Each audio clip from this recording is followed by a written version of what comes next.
This is Sheriff Ozzie Kneskis with the Sheriff's Report. Hope you're having a great day. You know, we've talked about some of the presentations that have been floating around our community, regards to our community criminal justice system. We've talked about some of the issues that we've heard in the media concerning the presentations. But one of the things that I've been doing is talking to a lot of people, and I reached out to an individual that I respect, an individual that I trust, and quite frankly, an individual that we don't always agree on things. But you know, that's what makes the world go round, folks. We need people to question the positions that we're taking. We need people to help us gauge, are we really on the right track? And for about the last 12 years, I've known this individual. He's been one of those type of individuals that we've been able to have great discussions. And the one thing that we truly agree on is that we have to find a way to ensure that we have a safe, effective criminal justice system. And that system has to be effective for everyone, from the victim all the way through to the person that commits the crime. We have to find ways to make sure that our society that isn't seeing the headlines that we're seeing today. Let's just take a look at some of those headlines. I mean, think about these headlines you're seeing right now. I mean, this is in a situation where it seems as if our society has forgotten any sense of the rule of law. And next slide. And I mean, when you have security guards being shot, this security guard was for a news crew. When news crews need to have security guards, what are we coming to? When you have news crews and journalists being attacked by Antifa in Portland, next slide. And one of the most tragic headlines that I've seen in the last couple of months, other than the Washington one that we opened up with, was this one, where a mother was shot down, putting flowers in the area where her son had been shot down days earlier.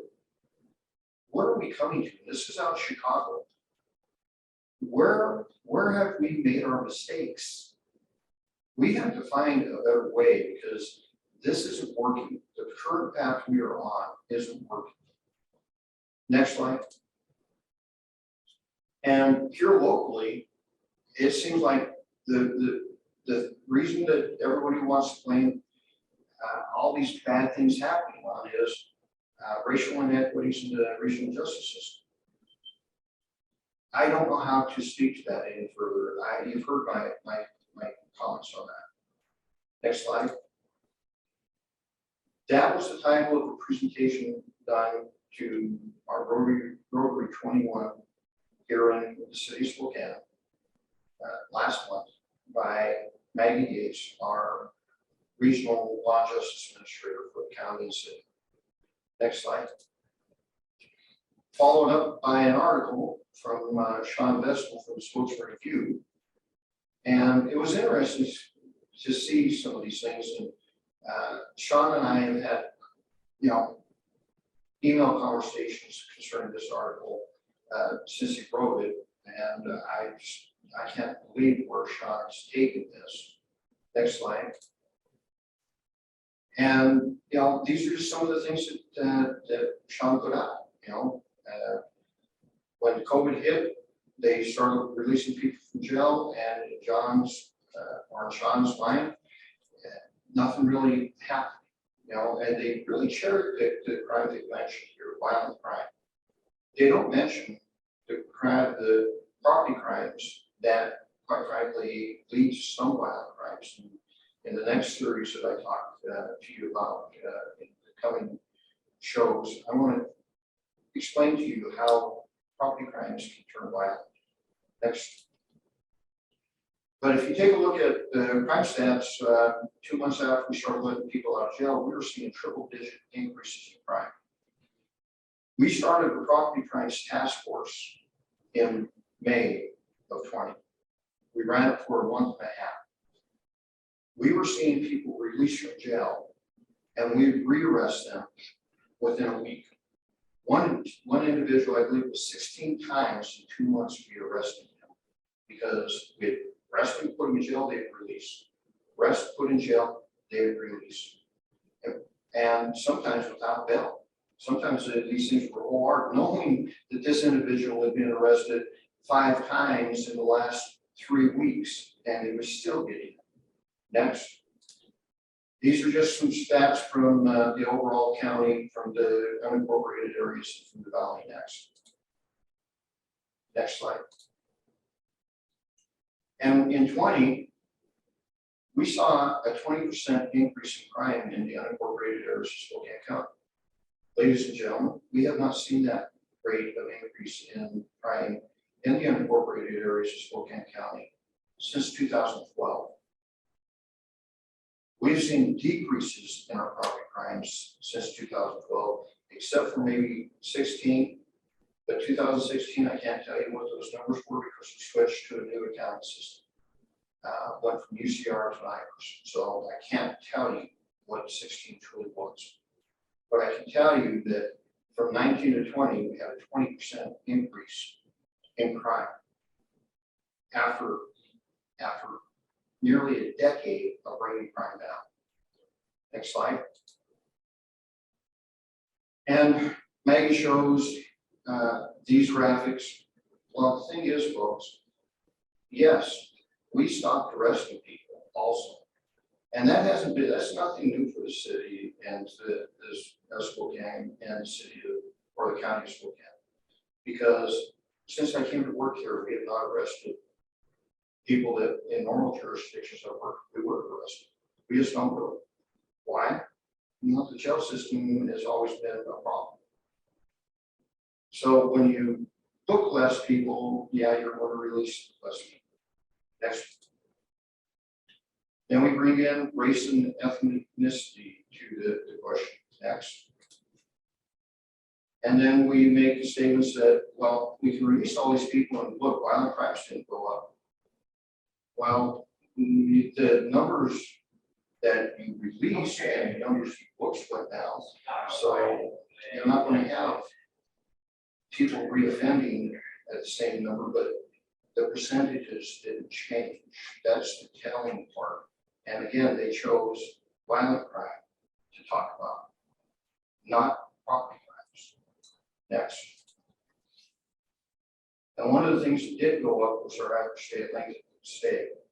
That is a bad thing, folks, when your average daily length of stay goes up. That's bad. We try to drive that down. I believe 20 days is a record for us. Next. And again, we talk about race.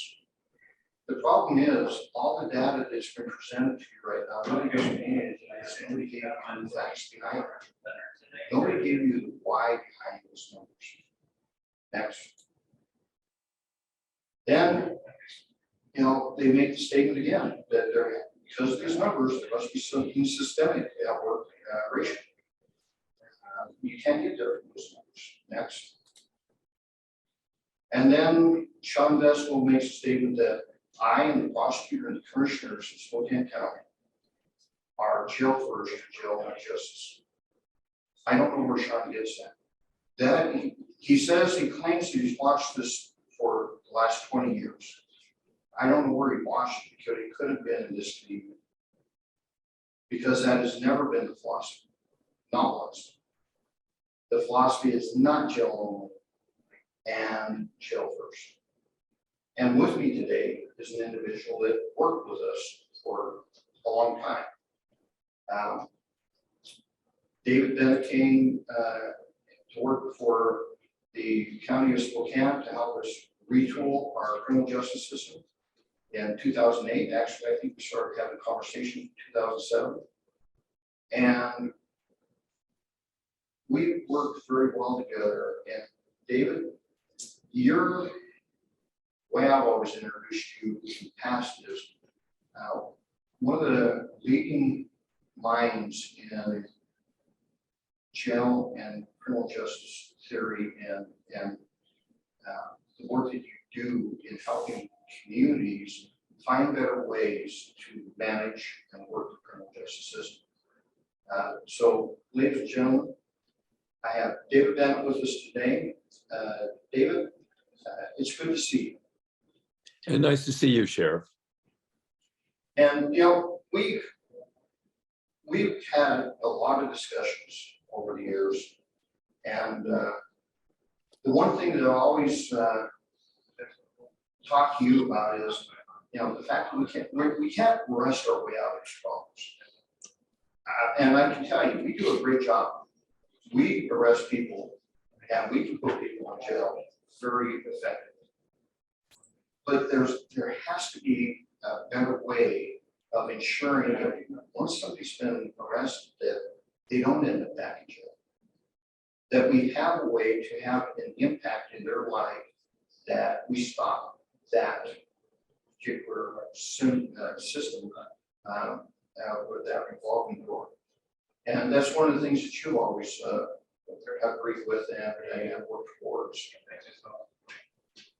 So could you give folks an idea of your thoughts when you were asked to come to Spokane County? Well, Sheriff, as you recall, we did an exhaustive analysis of the criminal justice process in Spokane County. We collected data not just from the jail, but from the criminal justice system, tracking defendants from the point of arrest on through adjudication. And we identified a number of very interesting findings from which we then worked on creating solutions to, some of which have been fully implemented, others are still in the process of being fine-tuned and carried out. Let's start at the front end of the system, and that's once that decision has been made to arrest and jail the defendant as opposed to issue a citation. When those individuals come to jail, having a pretrial interview and for those individuals to be considered for release at the earliest possible point was one of our primary recommendations. We have recommended consistently to do away with cash bail, that the decision of whether a defendant who has been arrested and booked into jail is released should not be based upon how much money they have in their wallet. That has proven to be a fallacy across the country in its ability to protect the community and/or to assure appearance at trial. That is best done by using a risk-based assessment tool that is gender and race neutral and that is used to make that release decision. Either the defendant should be released from jail with certain conditions and supervision, or they should be detained during the pretrial process. Either having the amount of money needed to post a bond or not having the money to post bond should not be the determination of who gets out of jail prior to trial. And Spokane County has made some strides in that area.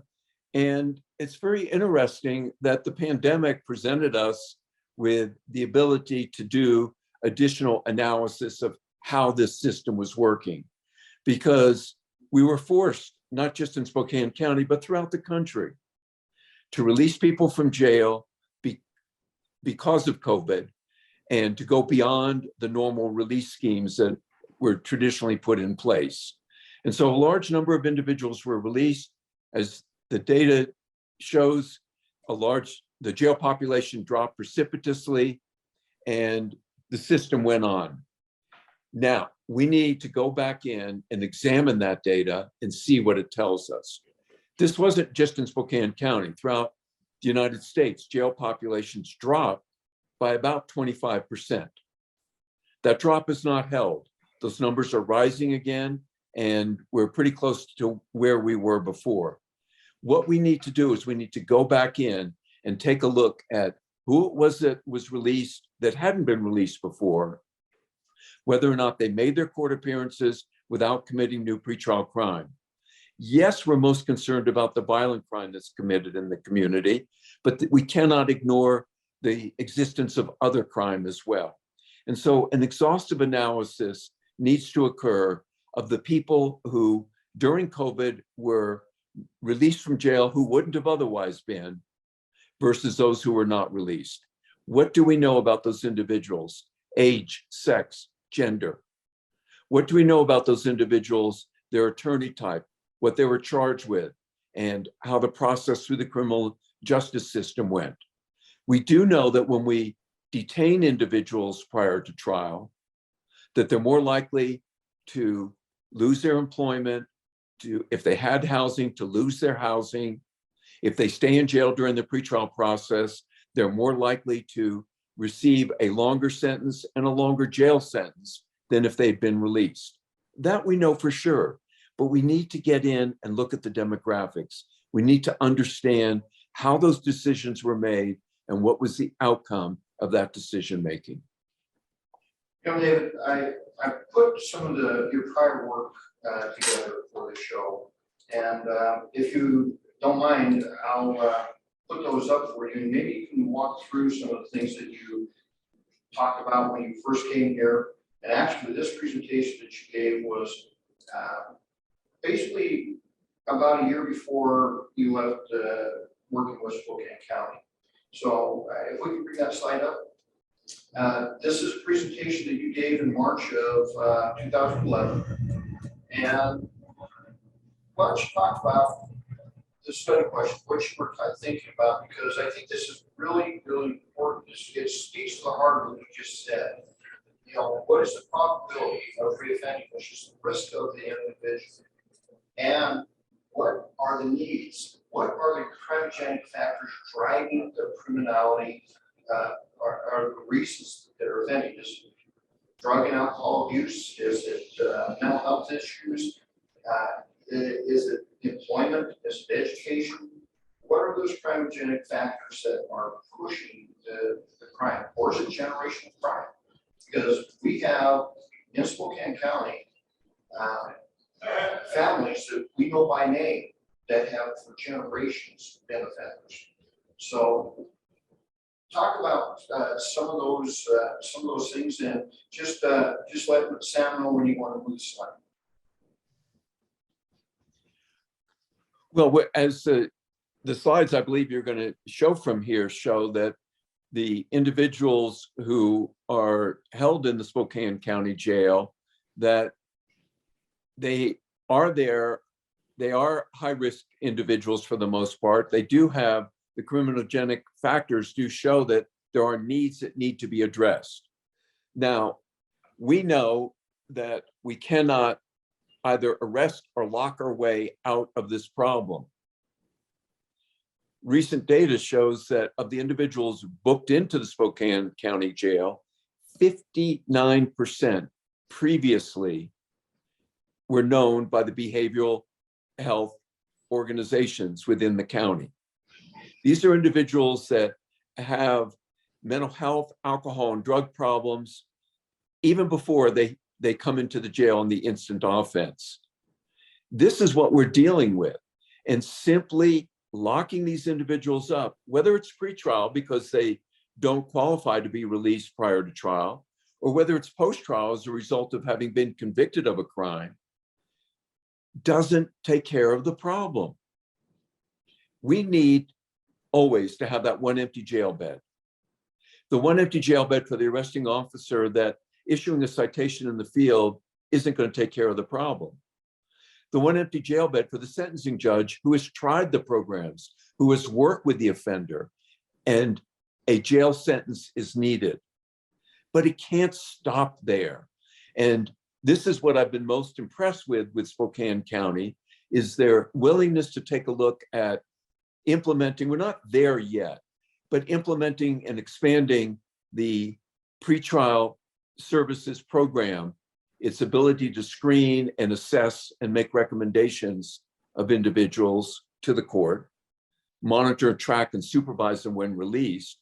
And then on the post-trial side of things, the establishment of a sheriff's work program and a community corrections program. We need to understand that simply jailing individuals does not change their behavior. Yes, as I mentioned, we need that one empty jail bed, but we need to be able to have the proper programs, first the proper assessments pre or post trial, and then the proper programs and supervision and services available for those offenders. Our goal is that the behavior that caused the defendant to come in contact with the system in the first place doesn't happen again. And we can't do that just with jail. The Spokane data shows us that. Let me take you to, I think, a PowerPoint slide that really speaks to the heart of what you said. Sam, events. One of those that you mentioned is education and employment. This was a snapshot of when you started working for us, what the education and rate of the people going into the Spokane County Jail was. The more education you have, the less time you are likely to go to jail. And it's very evident.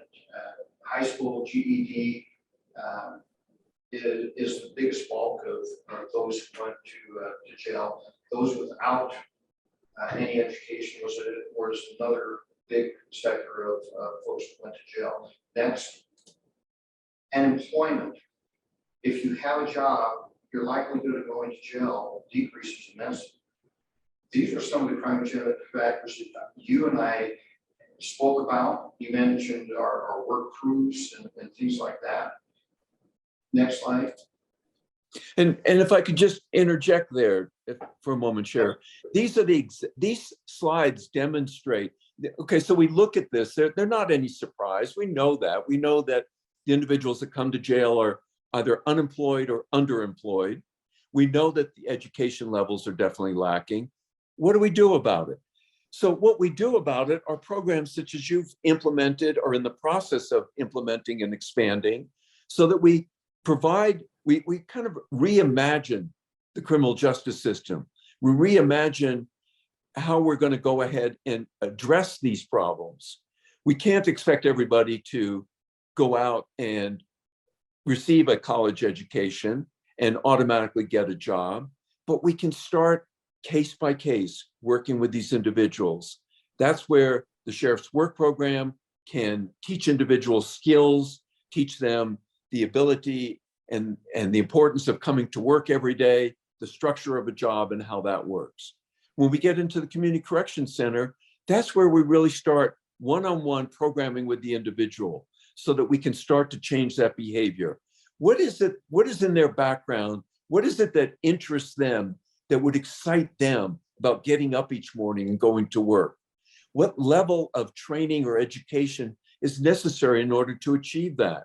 How do we go about applying for a job, getting a job, and keeping a job?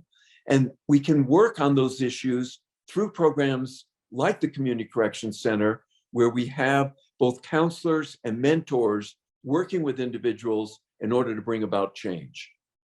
You know, you mentioned the Community Correction Center. I don't think a lot of people may understand the importance of that Community Correction Center.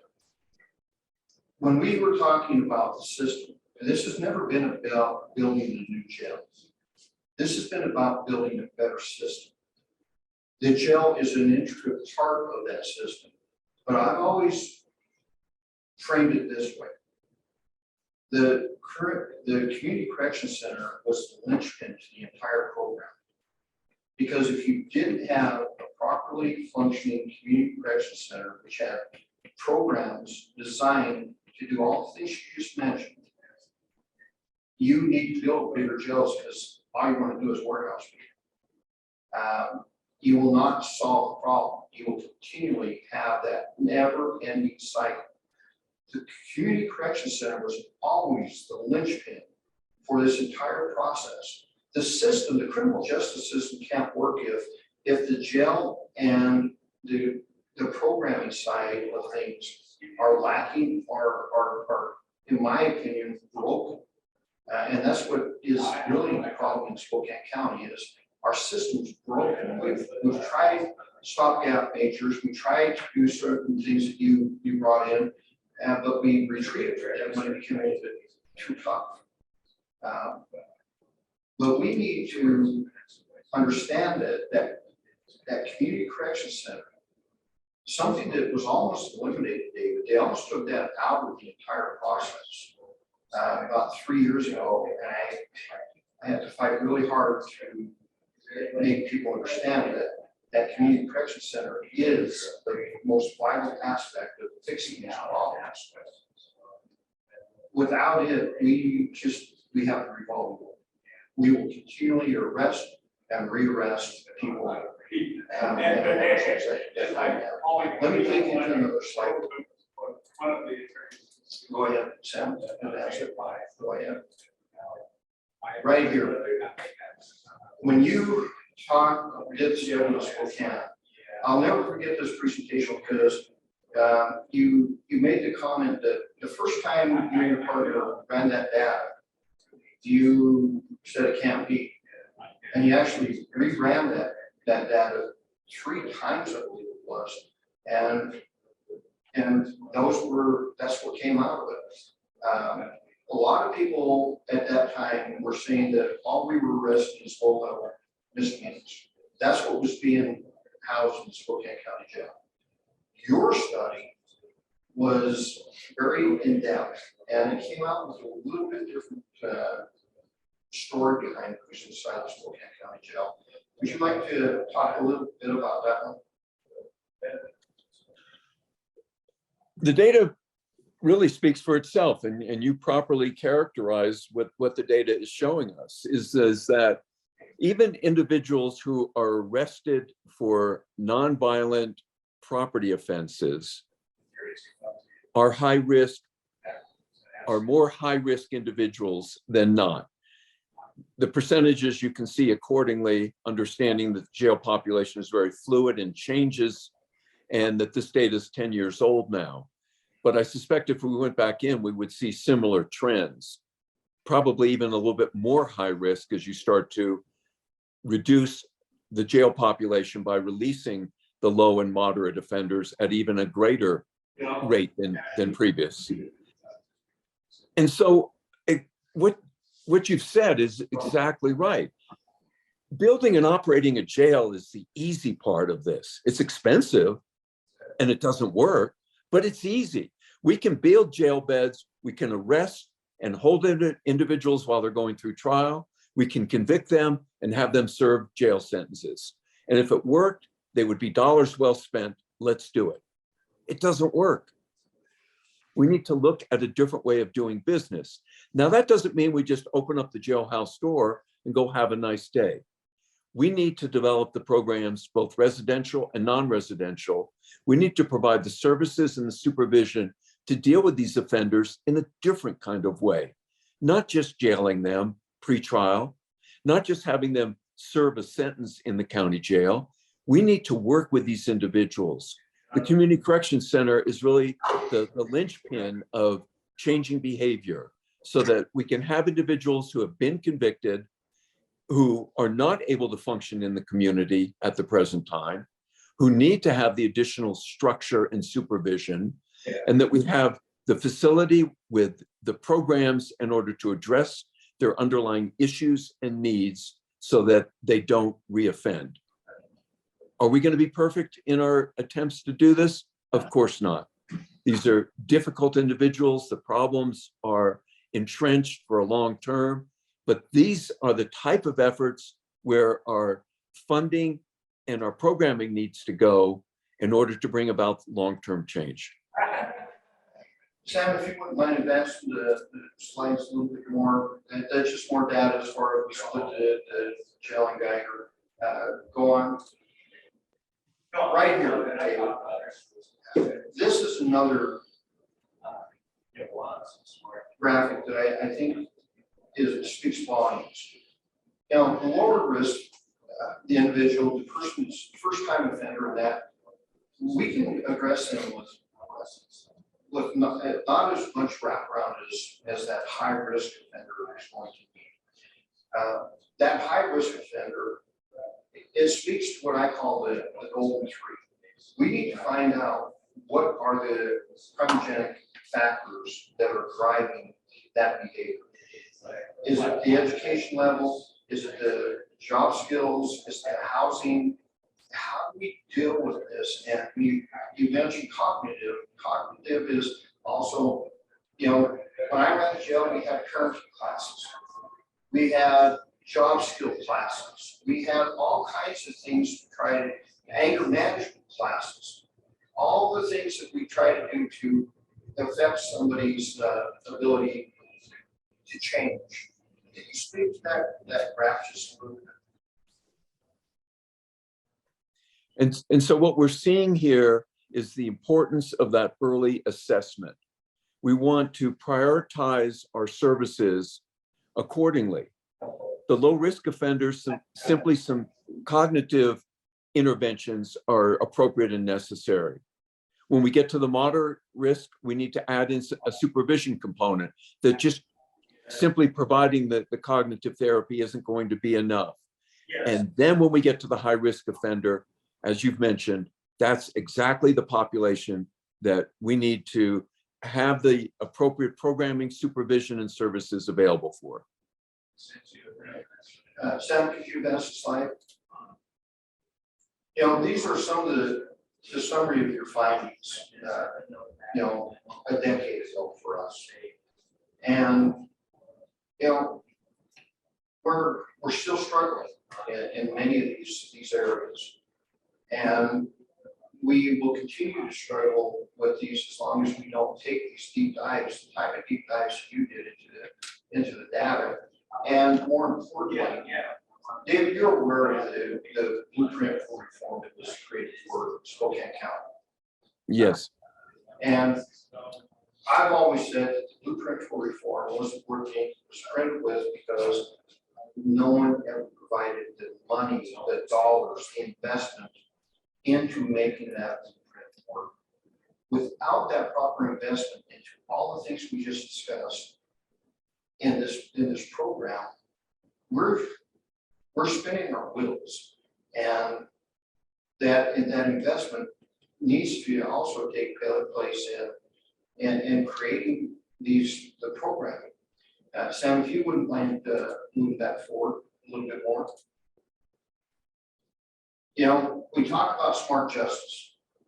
That's those bullet points down there are the things that you talked about how we reduce the jail. Same justice sooner. Could you explain that just a little bit for folks?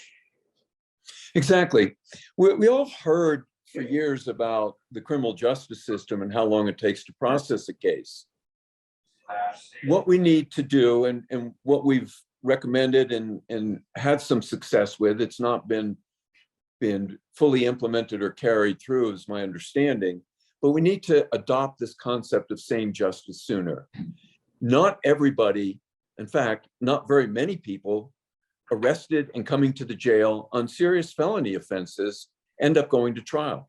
We're up nationally above 95%, in Spokane County's even higher, of individuals who plead guilty.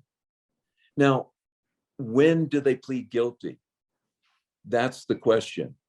When we don't have same justice sooner, when we either arrest and jail individuals and have them sit around for days and weeks and months until their case is adjudicated, or we release the individual from jail but don't have the appropriate interventions and they continue with the same behavior that caused them to come in contact with the system in the first place, then we don't achieve our goals.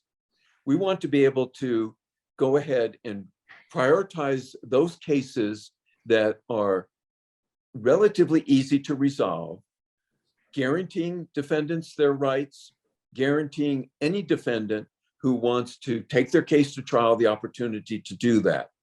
But those individuals who are ultimately going to plead guilty, to be able to have that event occur earlier so that we can then, first of all, put some relationship between the behavior and the criminal offense and the consequence. When these cases go 6 months or a year before adjudication, and we're dealing with offenders with alcohol, drug, and mental health problems, deficiencies in education, and other cognitive issues, the impact of trying to say, well, this offense that you did 9 months ago is why you're going to jail today, we've lost it. We might as well not spend the time doing it. But when we can go ahead and put a relationship and have these cases resolved, not just in months, but sometimes in weeks or even days after arrest, then there can be a relationship to the defendant. Then victims of crime, whether it's a property crime or even a violent crime, can receive satisfaction that the case has been resolved, and that we can use this as the beginning point to change the behavior. Same justice sooner, identifying those cases that can be resolved in this fashion, providing the resources from both the prosecutor and the public defender and the court with having that occur. That brings about the kinds of changes that we're talking about. Next bullet point on there, expanding pretrial services and supervision. You were forced to go ahead and expand pretrial services because of COVID. And that data needs to be collected so that the system understands the differences and the outcomes, so that services and supervision can be prioritized in the future, that we ensure that we get people out of jail who can be gotten out of jail, and that we do that as soon as possible. Appropriate levels of supervision and treatment. Objective risk tool, very important particularly for community corrections, so that we understand both the level of risk as well as the need of the offenders in the system, so that we can match risk and need with the appropriate services and supervision, and with that, have better outcomes. Sam, next slide. David, I want to take you down to the last bullet there, because in my opinion, that is the definition of smart justice. Effective treatment, meaningful supervision, and if you break or violate your terms of release or your programming, a promise there will be a swift and certain jail sanction. You mentioned that in order for the system to work, there has to be an empty jail bed. In Spokane County, there is not an empty jail bed. We still are at the crisis level of overcrowding that we've been since you've been involved with it, and quite frankly, since I came to work here in 1996. That jail was identified as being overcrowded in 1995. We are now at a population of 500, approaching 550,000 here in Spokane County. That jail was built in the 80s when the population was hovering right at about 390 to 400,000. We cannot reach smart justice unless we are able to cover each and every one of those. Explain why it's so important that formula has to work for a community to really see a reduction in recidivism. Well, let's take a look and where we've, over the last 20 or 30 years, we've had some significant changes in the criminal justice system. One of those was treatment court, and specifically drug court. What we saw with drug offenders, that the traditional system went ahead and saw the individual was either charged with actually a drug crime or a drug-related crime. They pled guilty, they were placed on probation in order to complete treatment. And they would fail at probation. They would have a dirty urine. They wouldn't show up for appointments. They would not follow through with the job referrals, and were not living in appropriate housing. And we would smack them on the wrist and say, don't do that again. You need to clean up your act, and you need to do this and do that. And they would do that 2 or 3 or 4 times and then say, that's it. Probation violation, back before the court, and the court would go ahead and incarcerate the defendant. Whether it was at the local county jail or at the state prison, they would still not receive the appropriate supervision, the appropriate treatment, and would serve that time, be released, and reoffend. What we learned through the drug court program is that if we have the same type of conditions following the proper risk and needs assessment, and impose the same type of conditions for both treatment and supervision, that when the defendant failed, rather than wait literally months before there would be any consequence, there would be a consequence within the week of that failure. And it wouldn't be a long-term jail or prison sentence. It might be a night or two in jail. It might be time on a work program. And then the defendant would be released and they would continue with the program. They continue to not do well. We graduate the sanctions higher, but we keep the concept of a swift jail sanction on the table so that we can impress upon the defendant the results of their behavior, that there are direct consequences to that. And what we have found over time is that this type of system, it takes time, it costs money, it's very labor intensive, but we get results from it. We are able to change behavior and reduce recidivism. That's our goal here. And yes, in order to do this, we need the empty jail bed, as I mentioned at the outset. But again, we don't get that empty jail bed simply by building more jail beds. We prioritize how we use our jail beds. We make this an entire system from pretrial all the way on through to sentencing and release. And that's, Spokane County has done an excellent job with implementing pieces of it. The entire program needs to come together now. Ultimately, more jail beds may be needed, but until this entire plan is implemented, simply building more jail beds is going to overcrowd your jail and end up with the same kind of outcomes that you're very frustrated dealing with today. These programs that have proven to be effective need to be institutionalized and expanded as appropriate, and the system needs to be managed.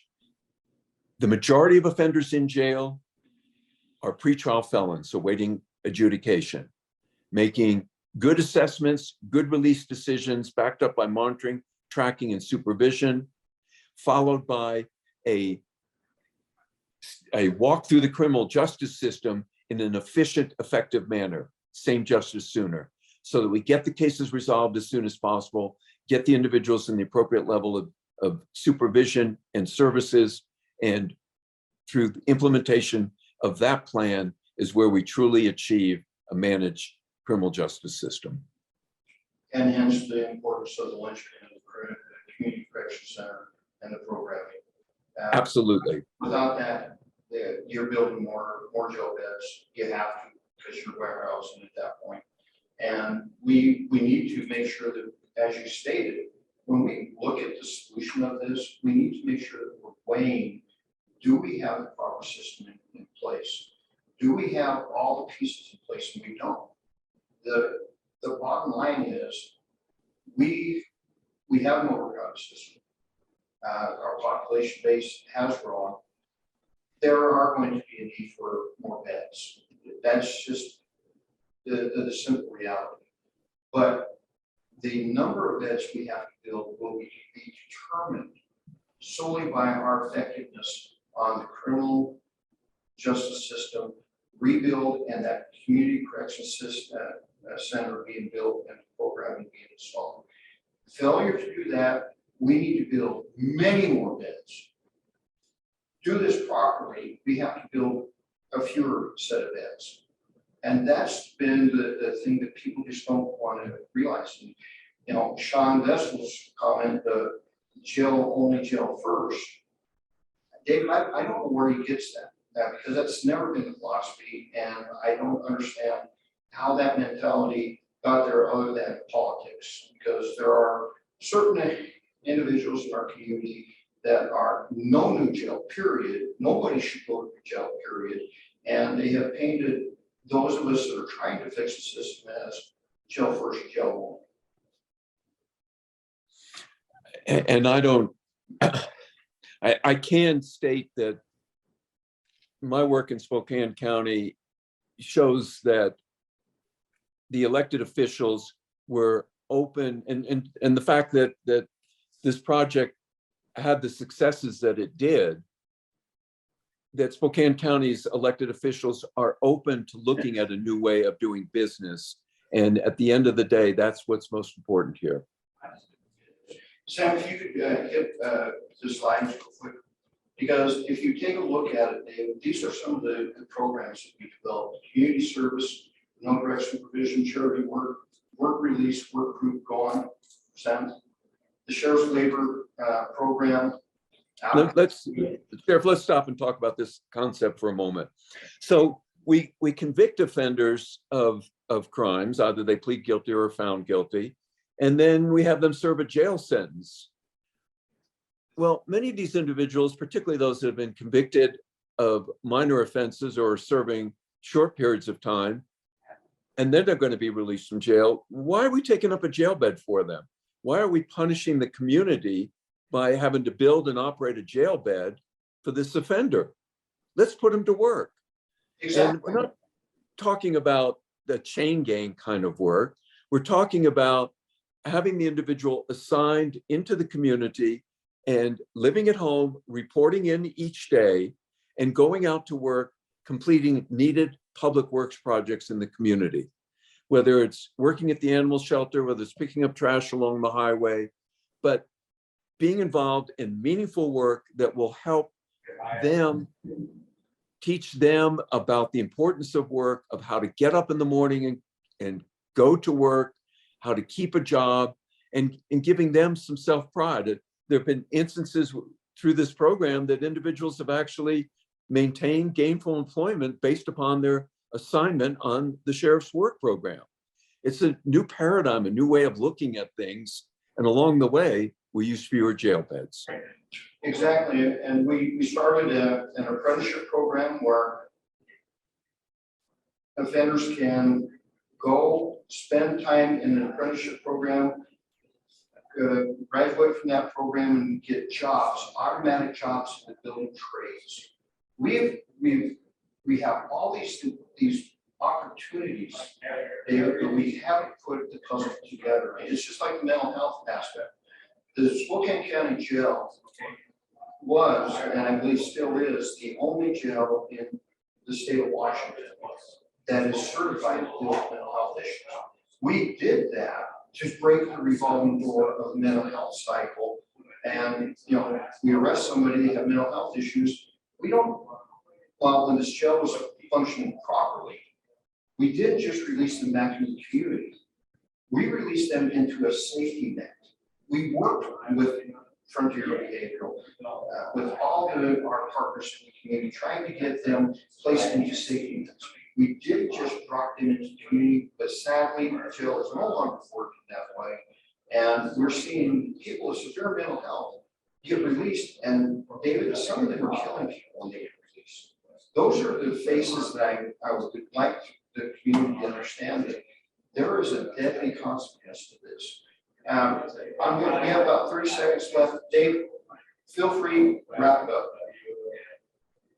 Well, Sheriff, as we've talked here today, it's important, a couple of issues to remember. Number one is data. We've got to not just look at the coordination of agencies, we need to coordinate our data collection, our case management system. What happens in the jail with that same defendant through pretrial services, as they proceed through the court process, the public defender, the prosecutor, ultimately probation. We're dealing with the same individual. We need to have coordinated record systems so that some of the data that you presented at the beginning, that we can put some real teeth to it so that we can understand who it is that we're dealing with. We can't just look at overall numbers. They're important, but they don't tell the whole story. Put in place the case management system and being able to share data from agency to agency and as an aggregate to be able to take a look at how the criminal justice system is functioning. Set as a goal the reduction in recidivism, and how do we get there? We want to continue to minimize the use of jail and prioritize the use of those scarce jail beds that we have. We can only do that through the collection and analysis of data, through the working together of the agencies of the criminal justice system.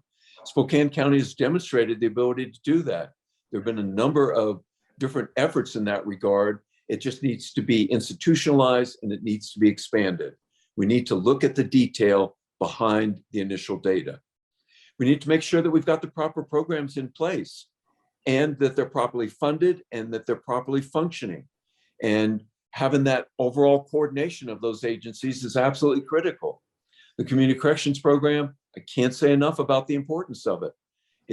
To be able to have the program that provides the necessary support and structure and supervision and treatment for these offenders where nothing else has worked before. When we're dealing with, the criminal justice system wasn't designed to deal with alcohol, drug, and mental health issues. It's astounding. Again, 59% of the bookings are individuals that previously were known to the behavioral services entities within the county.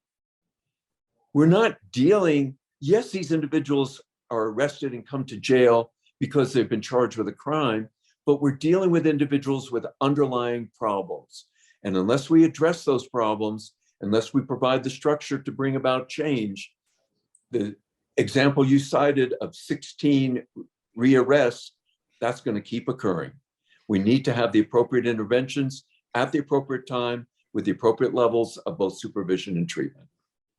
David, I want to run an idea by you, and I'd like to talk with you more about it after the show, and maybe when if I get a chance to see you in the next week or so. In my opinion, the next facility that should be built in the state of Washington is a long-term drug and alcohol, mental health facility where these individuals that are committing crimes based on those criteria are actually sentenced to, because drug and alcohol treatment 30, 69 days is over. That is given. It takes alcohol alone 6 months for your brain to start functioning correctly. But during the time that these people are sentenced to this facility, we deal with their drug and alcohol issues. We deal with their mental health issues. So we give them training. We give them educational training, job skills training. We work to get them jobs upon release. And when we release them, we're releasing them into secure housing with a job. And that is the only way you can break this cycle at times, because if we just release them back into society at times, they're not strong enough to resist that pull, that vortex back into the system. Now, long-term drug, alcohol, mental health treatment is, in my opinion, one of the things we should be investing in. Get them stabilized, get their educational and job skill training up to speed, release them back into society so they can be productive individuals in our community again. That's kind of a vision that I have. I'd like to know what you think about it, and see if that's something that maybe you and I could work on in the future. Folks, this is Sheriff Ozzie Knezman from the Sheriff's Report. David, thank you very much for being here today. Have a great day.